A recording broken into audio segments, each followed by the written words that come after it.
Welcome to Facts TV News, where everything is true. Killings continue despite zoso. Despite Augustown St. Andrew being designated as Zone of Special Operations zoso, the peace resident celebrated 2 months ago has been disrupted as gunmen killed and injured citizens, the latest victim being 33-year-old Deidran Sher. Deidran was shot in the head by a gunman traveling on foot and his room at Upper Gold Street Village firebomb about 2 a.m. yesterday. Though in a daze, when reported arrived at the location yesterday morning, Deidran's relative and friends unanimously agreed that his killing was unjustified. They considered whether it made sense to have soldiers and police personnel stationed throughout the community under the zoso if such grave incident can occur in close proximity to joint police military base. An elder relative of Deidran said, "I regularly see the soldier them up and down, and the boy them still come do that. The boy them wicked and them no drive no car. Them build up them firebomb and them a walk." A friend explained to the elderly relative that the gunmen kept a close watch on the security forces and therefore know when to strike. Deidran was no troublemaker or criminal, the relatives explained, adding that he wasn't a bother to his family or members of the community and did not deserve such a death. "Me just can't believe the soldier them in the place and this can't happen. Him no trouble nobody. If you send him go buy something, him a go buy it and come back. Him wash car sometime," one of his relatives stated. As the reality of his death sunk in, Deidran's mother, Yvette Blair, who was beyond despair, wept and asked God why her son had to be robbed of his life in a manner that won't even allow her to stage his funeral in a dignified way. She shared that she has been struggling with the pain from her pregnant daughter's killing 3 years ago and that yesterday's tragedy has repounded her sorrow. "God, God, God, God. Them kill him and them still burn him up. Me can't get fi bury him now. It hot, sir, it hot. 2 of me pikini them gone. Them kill me pregnant daughter at Maxfield St. Andrew 3 years now.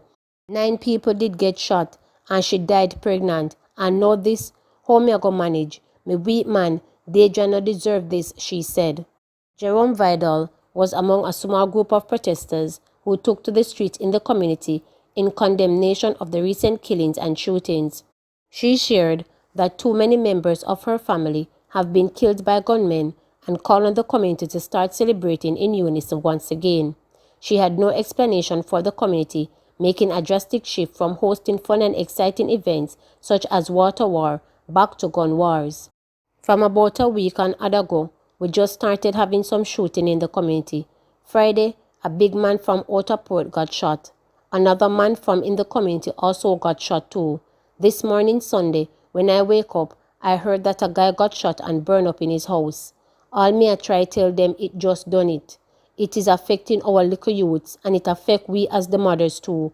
All we want is just peace. It makes no sense to kill our brothers and sisters. Let us come together again as one. It affect the elderly them too, because when them hear the gunshot them die or go to hospital. Some of them have some serious illness. When the shot them start up there, them not pretty. Me standing here, lose me innocent pitney, them go to gunshot. Me lose me daughter by a gunshot. Me lose me son by a gunshot. Me lose me nephew and me niece get shot up last year in a house when them have shoot out because them say she live on borderline. It no worth it," she said. Vidal appealed to the gunmen to desist. "You a go kill until you end up kill your own. Me a beg the man them to see if they can stop. Let us live as one and see if we can make some money in our community for our youths. They have youths too, and they need to think about their youths. I wish all tomorrow morning we can get up and the whole of we come back as one. Up to 3 weeks ago, we were all united with one another. We could go anywhere and people from anywhere in the community could come here. The shooting just start until it start see killing," she said. Western Regional Health officials still mum on body found. The Western Regional Health Authority is yet to respond to a gruesome discovery in which the decomposing body of a man killed by the police was left outside of an old morgue at Noel Holmes Hospital in Hanover for 2 days.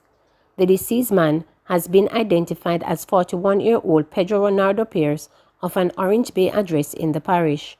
Reports are that The man was fatally shot by police at his home on June 27 after he reportedly attacked the law enforcers with a machete. The police had gone to the house to warn him over an incident in which he had reportedly broken the window of someone's car. The man was taken to Noel Holmes Hospital, where he was pronounced dead. The Independent Commission of Investigations Decompo began its investigation, and after viewing the body, it was bagged and taken to the hospital's old morgue at the back of the premises, which has been out of use for more than 15 years. The smelly, decomposing body was discovered by hospital staff 2 days later on June 29. When contacted, head of the Hanover Police Division, Superintendent Sharon B. Putt, said the police had no comment on the case, which is a hospital and Decompo matter. The Western Regional Health Authority said it was looking into the matter and a response would be sent. Danielle Anderson, Decompo's communications officer, said the commission is aware of the unfortunate situation. She said Decompo was told that the funeral home was informed of the incident on the 27th. Decompo is aware of the decomposing state of Mr. Pedro Pierce's body, which was unsatisfactory. Ordinarily, a body would have been collected at the earliest opportunity once the funeral home has been informed. It is the understanding of the commission that the funeral home was informed on the day of the incident. A fuller appreciation is being sought by the commission in this matter, stated Anderson. However, a prepared report by Dr. Robert A. Doyley, CEO of Doyley's Funeral Service, has stated otherwise.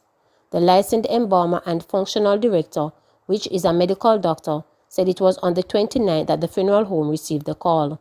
Dr. Doyley said the body had remained in the state located for 2 days after the police and Decompo had processed it at the hospital. He said the body was in a state of decomposition when they were called by the police to pick it up. Similarly, Margaret Pierce, the sister of the deceased man, told the media last week Tuesday, the day of the postmortem, that the blunder is not the fault of the funeral home.